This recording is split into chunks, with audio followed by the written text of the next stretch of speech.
చేసి లేనిపోయిన ఆంగు ఆర్భాటాలు పోయి ఎంఎస్ చదివించడానికి అమెరికా కూడా పంపుతా ఉంటారు కొంతమంది. ఎందుకు నేను ఇప్పుడు అదే అంటున్నా, అప్పులు చేసి. అప్పులు చేసి మీరు నమ్మరండి, నాకు తెలిసినటువంటి మా కమ్యూనిటీలోనే పిల్లకాయల్ని కోపం వస్తుంది నాకు. నెలకి వాళ్ళకి కట్టే ఫీజులకి నెలకి 2 లక్షలు వాళ్ళ మెయింటెనెన్స్ పంపిస్తారు ఇక్కడ నుంచి, నానా తిప్పలు పడి.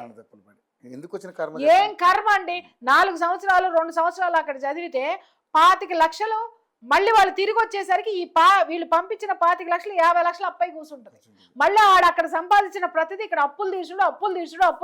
ఎక్కడ నువ్వు లైఫ్ ఎంజాయ్ చేస్తున్నావు? ఫాల్స్ ప్రెస్టీజెస్ ఉన్నాయి. అదేమంటే ఇక్కడ మనకి ఉద్యోగాలు లేవు. మరి మార్వాడి వాడికి ఉద్యోగం ఎక్కడి నుంచి వస్తుంది సార్? వాడికి సంపద ఎక్కడి నుంచి వస్తుంది సార్? డిగ్నిటీ ఆఫ్ లేబర్ ఏది సార్? Dignity of labour. ఇప్పుడు వస్తా పాయింట్. ఇందాక నేను మొట్టమొదట్లో ఒక మాట అన్నాను చూసారా, 25,000 నుంచి తెలంగాణలో ఈ రోజు, హైదరాబాద్ లో 1,00,000 రూపాయలు ఉందని ఆంధ్ర వాళ్ళని ఎల్లగొడితే, ఈ రోజు మారుమూల గ్రామంలో కూడా మినిమం 25,000 నుంచి 1,00,000 రూపాయలు ఉంది. ఇక్కడ ఉన్నటువంటి పేదవాడికి కూడా, గ్రామంలో ఉన్న పేదవాడు కాదా, వాడు ఇల్లు కట్టుకోవద్దా, కొనుక్కోవద్దా? అక్కడ వాడిని కూడా నిర్వీర్యం చేసేసాం. ఇక్కడ వచ్చిన తంట ఏంటంటే, దాదాపు ఒక 100 గజాల్లోనో 200 గజాల్లోనో వాడికి ఇల్లు ఉందంటే వాడి ఆస్తి ఎంత చెప్పండి?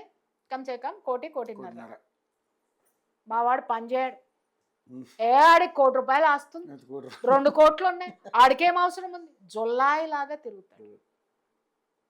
జొల్లాయిలాగా తిరుగుతాడు. ఇప్పుడు చెప్పండి మనం ఏం చేస్తున్నాం? వాడి 1,00,00,000 రూపాయలు ఉంటే ఇదే మార్వాడి వాడిలాగా వాడు ఎన్ని కోట్లు బిజినెస్ చేసినా వాడి గది వాడు ఊడ్చుకుంటున్నాడు. కానీ మనము ఆ ఇల్లు అమ్మలేము, అమ్ముకు తినాలేము. దాన్ని చూపించి మనం గొప్పోళ్ళమన్న ఊహల్లో మనం బ్రతుకుతున్నాం. కాబట్టి మన దగ్గర రూపాయి లేదు, వాడు ప్రాక్టికల్గా దిగాడు కాబట్టి వాడు కోటీశ్వరుడు అయ్యాడు. ఇవాళ నిన్ను రూల్ చేసే స్టేజ్కి వాడు వచ్చాడు. వాడెప్పుడు నిన్ను రూల్ చేయట్లేదు. వాడు వ్యాపార రంగాన్ని రూల్ చేస్తున్నాడు, సంపదను సృష్టిస్తున్నాడు, కోటీశ్వరుడు అవుతున్నాడు. ఇవాళ లక్ష్మీ మిట్టల్ ఎవడండి? ఇదే మార్వాడి కాదా? మరి ధీరుభాయ్ అంబానీ గుజరాతీ కాదా? ఎవరండి వీళ్ళు? ఎక్కడి నుంచి వచ్చారండి? ఇంత పెద్ద పెద్ద సంస్థలో మన పిల్లలు పనిచేయడం లేదా? ఏమీ చదువుకోనాడు 1,000 కోట్ల రూపాయలతో సంస్థలు పెట్టి మన పిల్లలకు ఉద్యోగాలు ఇస్తుంటే మనమేమో నువ్వో మాది బ్లడ్డు తొక్క మా సంపదను కొల్లగట్టుకెళ్ళిపోతావు. అరే నువ్వు అమ్మురా, నీ దగ్గరే కొంటారు కదా. ఇంకొకటి, మన చేతి వృత్తులు పోతున్నాయంటే ఇంకొకటి కూడా మాట్లాడతా. చేతి వృత్తులు చేసే పిల్లలు ఎవరున్నారు? తీసుకురండి, తీసుకొచ్చి కూర్చోబెట్టండి. సార్ మనందరం ప్రభుత్వం మీద ఒత్తిడి తీసుకొని వచ్చి మన పిల్లలకే ఒక్క వస్తువు కూడా మార్వాడి దగ్గర కొననివ్వం, మన వస్తువులే మనం కొనుక్కుంటాం. ఎవరు చేస్తున్నారండి వృత్తుల వంశపారంపర్యం వృత్తులు ఎక్కడికి పోయినాయండి? మంగళవాడు మంగళ పని వదిలేశాడు, అందరూ వదల్లా. కొంతమంది ఇంకా దాంట్లోనే. ఇవాళ అవే మంగళ షాపుల సెలవులు ఎవరు తిప్పుతున్నారు సార్? అగ్రకులస్తులు. మళ్ళీ వాళ్ళ మీద పడేడుస్తాం మనం. ఆడు సంపాదించేసే గుర్తు. నీ వృత్తిలో ఎదుగుదలని నువ్వెందుకు ఆలోచించలేదు? నీ వృత్తిని అతను ఎలా తీసుకున్నాడు ఆలోచన. నేను అదే చెప్తున్నా, మీరు డబ్బాలు పెట్టుకొని ఓసీలను తిట్టినంత మాత్రాన గొప్పవాళ్ళు ఎవరు? మీ లోపల ఉన్న కసిని చల్లార్చుకుంటారేమో. ప్రాక్టికల్గా ఎప్పుడైతే వచ్చి మీరు జత కడతారో, ఎప్పుడైతే ఆ ఆలోచనను అందిపుచ్చుకుంటారో, అప్పుడు కూడా నువ్వు కూడా ఓసీని. ప్రెస్టేషన్ చాలా అద్భుతం. నాట్ ఫ్రస్ట్రేషన్ అండి, ఆవేదన. ఎందుకు అర్థం చేసుకోరు ఈ జనం?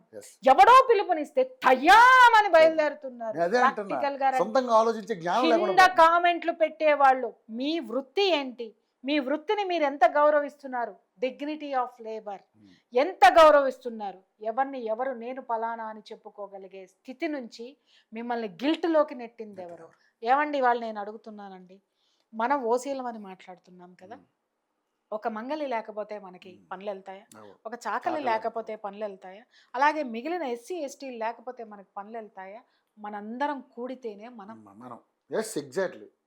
అంతే. ఇంకొక మాట ఎంత అద్భుతంగా మన వేదాల్లో ఉందంటే, ఈ నలుగురు కూడా డబ్బులు సంపాదించేది దేనికోసం అంటే శూద్రుణ్ణి పోషించడానికి. వాడి కోసం కాదండి. శూద్రుణ్ణి పోషించడానికి. శూద్రుని నువ్వెందుకు పోషించాలి, నేనెందుకు పోషించాలి అంటే నీకు కావలసిన ప్రతిదీ కూడా నువ్వు వాడి మీద ఆధారపడి ఉన్నావు. తీసుకోవాల్సిందే.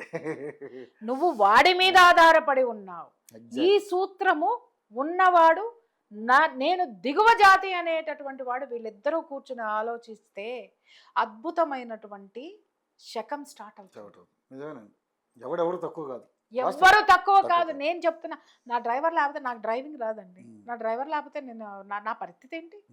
అలాగే నాకు ఇంటికి పనమ్మాయి వచ్చి పని చేసి వెళ్తుందండి, పనమ్మాయి రాకపోతే నా పరిస్థితి ఏంటి? రేపొద్దు నా కొడుకో పెళ్లి చేస్తాను సార్, చాకలు లేకపోతే అసలు పెళ్ళే కాదు సార్. అయితే మీరు ఎలా మాట్లాడుతూ ఇంకొకళ్ళు ఏమంటారు తెలుసా, అంటే మీకు డ్రైవర్గా, మీకు ఇంట్లో పని చేసేవాడిగా, మీకు బట్టలు ఉతుకో అంటూ వీళ్ళు తక్కువ జాతి వాళ్ళు ఉండాలా, మీ పెద్ద ఎక్కువ జాతి వాళ్ళు ఎందుకు ఉండకూడదు, ఇలాంటి వాదనలు కూడా తీసుకొస్తారు కొంతమంది. ఎక్కువ జాతిలో డ్రైవర్ లేరని ఎవరు చెప్పారండి? అంటే తీసుకొస్తారు, వాళ్ళు లేరని ఎవరు చెప్పారండి?